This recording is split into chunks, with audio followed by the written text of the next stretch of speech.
பார்க்க போகிற ஐட்டத்தோட பேர் கடலை கசி. கடலை கசி ஒரு வித்தியாசமான பேராக இருக்குது. இது வந்து நம்ம கர்நாடகாவில் ரொம்ப ஃபேமஸான ஐட்டம். இப்போ வாங்க இதுக்கு நம்ம தேவையான பொருட்களை பார்த்துட்டு வருவோம். ப்ரௌன் சன்னா 100 கிராம், பச்சை மிளகாய் 6 நம்பர், நறுக்கிய வெங்காயம் 150 கிராம், நறுக்கிய தக்காளி 100 கிராம், கருவேப்பிலை தேவையான அளவு, நறுக்கிய இஞ்சி 30 கிராம்ஸ், சோம்பு தேவையான அளவு, தனியாத்தூள் 30 கிராம், மஞ்சள்தூள் 1 சிட்டிகை, தேங்காய்பால் 100 மில்லி, தேங்காய் எண்ணெய் 50 மில்லி, உப்பு தேவையான அளவு. இப்போ வாங்க கடலை கசி எப்படி பண்ணுறது அப்படின்றத பார்ப்போம். நம்ம ஒரு கடாய் வச்சுக்கிட்டப்போ தேங்காய் எண்ணெய் போடுறோம்.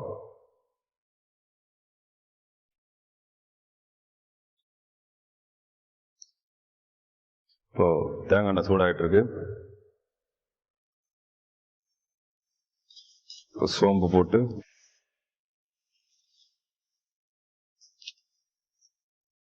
சோம்பு வதங்கும் போது நல்ல ஃப்ளேவர் வர வரைக்கும் வதக்கணும். இது கூடவே பச்சை மிளகாய் தான் இது மெயின் காரம்னு சொல்லியிருந்தேன். பச்சை மிளகாய் வதங்கி அதோட ஃப்ளேவர் வரும்போது கருவேப்பிலை, இதுக்கப்புறம் நம்ம ஃபைனாக சாப் பண்ணி வச்சிருக்கிற இஞ்சி. இது இஞ்சி வந்து இதோட மெயின் ஃப்ளேவர், அதனால் கொஞ்சம் தாராளமாகவே போட்டுக்கலாம். பாருங்கள், இது நல்லா வதங்கி வருது.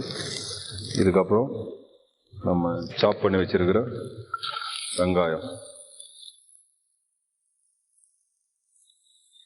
இது நம்ம வெங்காயத்தை வந்து நல்லா கோல்டன் கலராக வதக்கி எடுக்கணும். வெங்காயம் வதக்கும் போதே நம்ம இதில் தேவையான கொஞ்சம் உப்பை சேர்த்துப்போம். அதுக்கப்புறம் கொஞ்சம் மஞ்சள் பொடி. இது நிறைய தடவை சொல்லியிருக்கேன், இந்த மஞ்சள் பொடியும் உப்பும் வந்து வெங்காயம் வதங்கும் போது போடணும்னு சொல்கிறேன். இன்னொரு தடவை சொல்கிறேன், இது மாதிரி போட்டோம்னா உங்களுக்கு வந்து வெங்காயம் வதங்கிறது வந்து ரொம்ப சீக்கிரமாக வதங்கும். அது ப்ரௌன் ஆகிறதுக்கு ரொம்ப ஈஸியாக இருக்கும். நமக்கு கோல்டன் ப்ரௌனாக வதங்கி வந்துடுச்சு இந்த மசாலாவோட. இப்போ நம்ம இதுக்கு தேவையான மல்லித்தூள், அடுத்தது மஞ்சள் தூள், மல்லித்தூள் போட்டோம். அடுத்தது கொஞ்சம் காரம், மிளகாத்தூள். ஏன்னா நிறைய போட்டுக்கூடாது, இது ரெட் கலராக மாறிடும், அது மாதிரி வரக்கூடாது.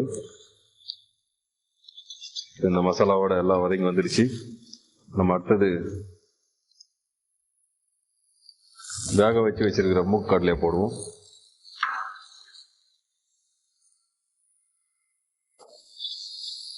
இந்த மசாலாவோட சேர்ந்து வதக்கிட்டே இருக்கணும். இதுக்கப்புறம்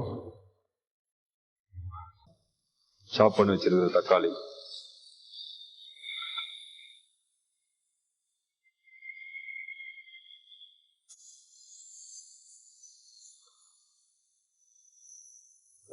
போட்டு மசாலாவோட சேர்த்து வதக்கும்.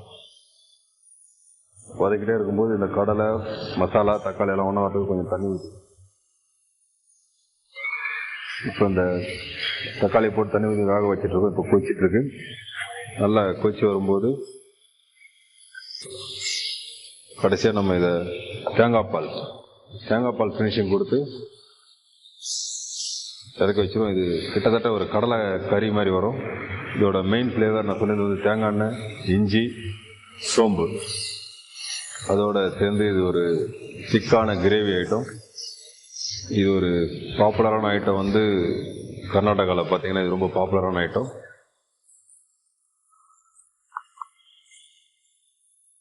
இது நல்லா குக்காய் வந்துடுச்சு.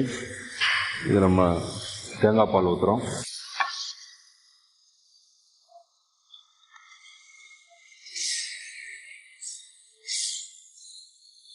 தேங்காய் பால் ஆட் பண்ணால் இது மாதிரி உங்களுக்கு வரும்.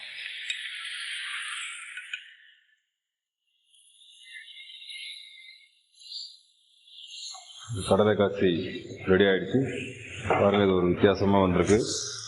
கடலில் நம்ம நிறைய சுண்டல் அது மாதிரி பண்ணுறதான் பார்த்துருக்கோம். இதில் ஒரு கிரேவி ரெடி பண்ணியிருக்கோம். இது ஒரு கர்நாடகா ஸ்டைல் ப்ரிப்பரேஷன். இப்போ ரெடி. நம்ம எப்படி ப்ரெசென்ட் பண்ணுறது அப்படின்றத பார்ப்போம். இந்த கடலை கசி ரெடி ஆகிடுச்சு. வாங்க இது எப்படி வெட்டிங் பண்ணுறதுன்றதை பார்ப்போம். இது மசாலா, தேங்காய் பால் எல்லாம் சேர்ந்து ஒரு நல்ல கறி மாதிரி வந்திருக்கு. இது சாப்பிடவே வித்தியாசமாக இருக்கும். இதை நீங்கள் வீட்டில் தயார் பண்ணி பாருங்கள், ரொம்ப நல்லா வரும். அதே டைமில் ஒரு டேஸ்ட்டும் உங்களுக்கு பிடிச்சிருக்கும்.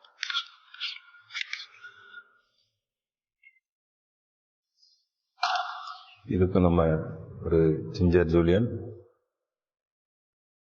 ஒரு சின்ன கருவேப்பிலை கொத்து கார்னிஷ் வச்சுக்கலாம்.